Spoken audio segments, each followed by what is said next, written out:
আসসালামু আলাইকুম। Life share কর্তৃক আয়োজিত অনলাইন শিক্ষা কার্যক্রমে বাংলাদেশের বিষয় কোর্সের ক্লাসে তোমাদের স্বাগতম। আজকে আমরা চতুর্থ অধ্যায় উপনিবেশ যুগের প্রত্নতাত্ত্বিক ঐতিহ্য নিয়ে কথা বলবো। বাংলাদেশে প্রায় 200 বছর ইংরেজ শাসন 1757 থেকে 1947 উপনিবেশ যুগ হিসাবে পরিচিত। ইংরেজ আমলে বাংলাদেশে অনেক জমিদার বাড়ি, বণিকদের আবাসন ভবন, অফিস আদালত ভবন, রেল স্টেশন ও শিক্ষা প্রতিষ্ঠান এবং অন্য স্থাপনা তৈরি হয়েছে। প্রত্ন শব্দের অর্থ পুরানো। প্রত্ন সম্পদ বলতে পুরানো স্থাপত্য বা শিল্পকর্ম, মূর্তি বা ভাস্কর্য, অলঙ্কার, প্রাচীন আমলে মুদ্রা ইত্যাদিকে বোঝানো হয়। পার্ট 1, ঢাকা শহরে প্রত্ন নিদর্শন সমূহ। উপনিবেশ যুগের ভারতের স্থাপত্য কর্মের মধ্যে রয়েছে বেশ কয়েকটি মসজিদ, মন্দির ও গির্জা। ঢাকার মসজিদগুলো মোগল স্থাপত্য রীতিতে তৈরি, তবে এর সঙ্গে কিছুটা ইউরোপিয়ান রীতিও যোগ রয়েছে। 19 শতকে তৈরি ঢাকার উল্লেখযোগ্য মসজিদের মধ্যে রয়েছে লালবাগ মসজিদ, লক্ষ্মীবাজার মসজিদ, সূত্রাপুরের কলৌটোরা জামে মসজিদ, বাচার দেওয়ালের জামে মসজিদ, সূত্রাগাতা সীতারা বেগম মসজিদ। এগুলো নির্মাণ কলা ও বৈচিত্র্য কয়েকতুলি মসজিদ এবং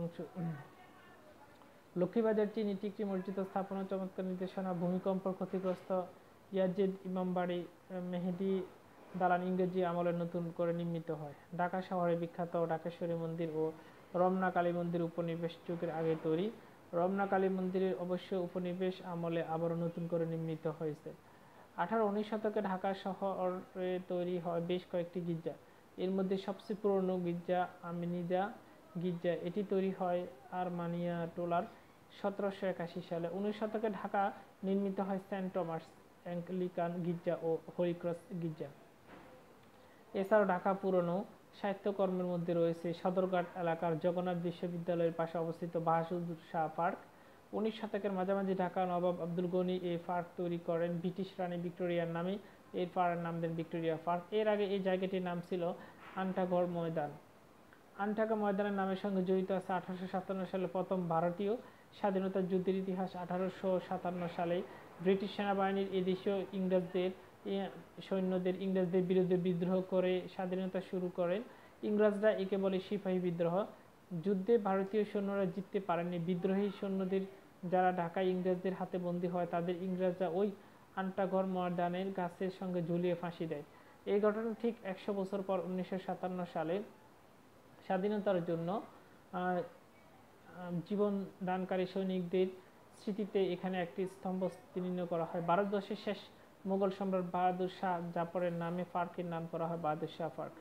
ঢাকা প্রাচীন সাহিত্য কীর্তির আরেকটি বিখ্যাত নিদর্শনা বুড়িগঙ্গা নদীর তীরে ঢাকার নবাবের তৈরি প্রাসাদ আহসান মঞ্জিল। এছাড়া জমিদার বাড়ি ও বণিক তৈরি পুরাতন ঢাকার রূপলাল হাউস এবং রোজ গার্ডেন চমৎকার স্থাপত্যকর্ম। অফিস বাড়ি হিসাবে ঢাকা যেসব ভবন তৈরি হয়েছে তার মধ্যে সবচেয়ে সুন্দর হল কার্জন হল। ইংরেজ আমলে তৈরি এই ভবনটি বহুকাল ধরেই ঢাকা বিশ্ববিদ্যালয়ে বিজ্ঞান অনুষঙ্গনের অংশ।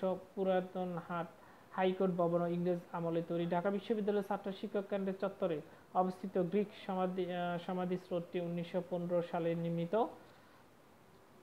পার্ট 2, ঢাকার বাইরে প্রত্ন নিদর্শন সমূহ। সুলতানি আমলে বাংলা রাজধানী ছিল সোনারগাঁও। পরবর্তী মোগল যুগে এর গুরুত্ব কমে যায়, কিন্তু কখনো মসজিদ বাড়ি উৎপন্ন ও ব্যবসা বাণিজ্য হিসেবে এর খ্যাতি ছিল। 19 শতকে ধনী ব্যবসায়ীদের অনেকে বসবাসের জন্য সোনারগাঁও পানামা একটি এলাকা বেছে নেন। এই পানামার মূল সড়কে দুই পাশে সারিবদ্ধভাবে অনেক ঘরবাড়ি নির্মাণ করেন। পানামা নগর এখনো এইরকম 52টি ইমারত টিকে আছে। চওড়া পাথরের দুই পাশে ইমারতগুলো সুন্দরভাবে সাজানো। পথের উত্তর পাশে 31টি এবং দক্ষিণ পাশে রয়েছে 21টি ইমারত। এর মধ্যে কয়েকটি বর্তমানে প্রায় ধ্বংসপ্রাপ্ত। এলাকার নিরাপত্তার জন্য পানামা অধিবাসী ইমারত চারিদিকে ঘিরে পরীক্ষা খনন করেছিল। ব্রিটিশ আমলে নির্মিত এই ভবনগুলো ইউরোপীয় স্থাপত্য নীতি অনুসরণ করা হয়, তবে এদের নির্মাণকাল যুগে স্থাপত্য প্রভাব পড়ে। মোগল স্থাপত্যের প্রভাব পড়ে। অনেক অট্টালিকা সাজানো হয়েছে রঙিন মোজাইকে।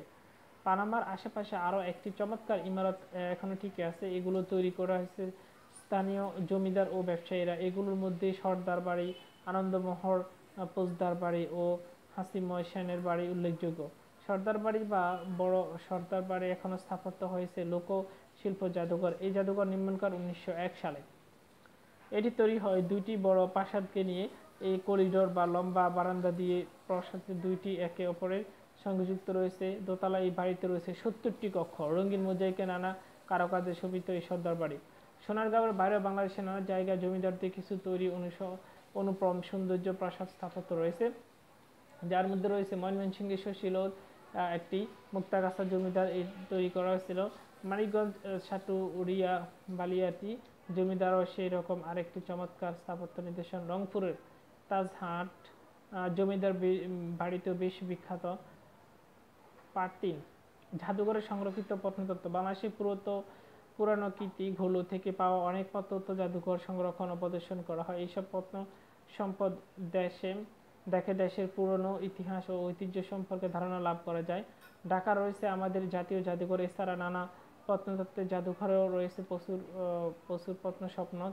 বাংলাদেশ জাতীয় জাদুঘরের গ্যালারি সারা দেশের প্রত্ন নিদর্শনের সঙ্গে প্রদর্শন করা হয়েছে বাংলার নবাব, জমিদার ও ইংরেজ শাসনের বেশ কিছু প্রত্নসম্পদ। এর মধ্যে উল্লেখযোগ্য হচ্ছে দিনাজপুরের মহারাজার ব্যবহার করা দ্রব্য ও হাতির দাঁতের কারুকার্য করা শিল্পদ্রব্য। দাঁতের নানা রকম কারুকার্য করা দ্রব্য ও ঢাল তরোয়ার এগুলো এখনও রয়েছে। নাটোরের দিঘাপতিয়া জমিদার ব্যবহার করা দ্রব্য, পোশাক, ঢাল তরোয়ার, সিংহাসন। কোনো আঞ্চলিক জাদুঘর ও সংগ্রহশালা নানা প্রত্নদিক নির্দেশনের জন্য রয়েছে। অধিকাংশ সংগ্রহশালায় জাদুঘরে পুরাতন প্রাসাদে অবস্থিত। জমিদারদের ব্যবহার করা নানা দ্রব্য এবং তাদের সংগ্রহ করা নানা প্রত্নতত্ত্ব সেখানে প্রদর্শন করা হয়।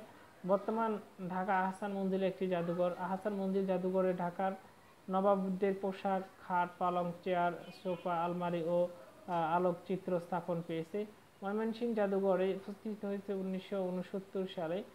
বৃহত্তম ময়মনসিংহ জমিদারদের বাড়ি করা জিনিসপত্র এখানে বেশি স্থান পেয়েছে।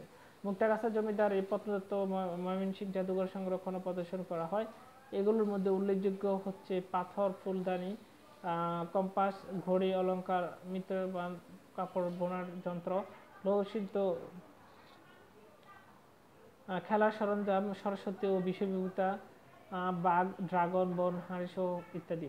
বর্তমানে রংপুরে তাজহাট জমিদার প্রাসাদও একটি জাদুঘর। এখানে উত্তরবঙ্গের প্রত্ন নিদর্শনের সঙ্গে তাজহাট জমিদারদের ব্যবহার করা দ্রব্য সামগ্রী, সংস্কৃত ও আরবি ভাষায় লেখা পাণ্ডুলিপি স্থাপন করেছে। কুষ্টিয়ার ঝিনাইদহ বিশ্বকবি রবীন্দ্রনাথ ঠাকুরের কুঠি বাড়িতে স্থাপন পেয়েছে রবীন্দ্রনাথের স্মৃতিচারণের নির্দেশনা।